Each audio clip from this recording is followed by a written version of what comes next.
Повелете, колешки Ангелика. Благодарам, председателка. Почитувани колеги, почитувани присутни, почитувани граѓани, со овие законски измени на Законот за пензиско и инвалидско осигурување, кој што е веќе четврти поред, граѓаните на Република Македонија, посебно пензионерите кои беа длабоко погодени во претходниот период, добија значително покачување за неполни 2 години.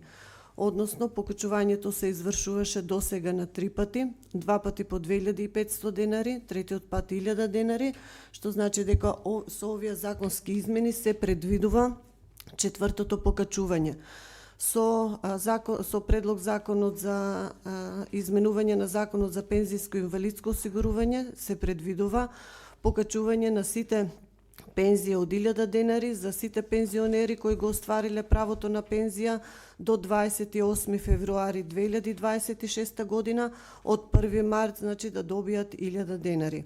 Со овие законски измени досега владата на Република Македонија ја оствари својата стратешка цел да го подобри стандардот на сите пензионери и овој бенефит од вкупно покачување на пензиите од 7000 денари досега ќе го остварат и ќе го почувствуваат над 320.000 пензионери. Затоа повикувам сите пратеници и од позиција и од опозиција да ги прифатат овие законски измени. Ви благодарам.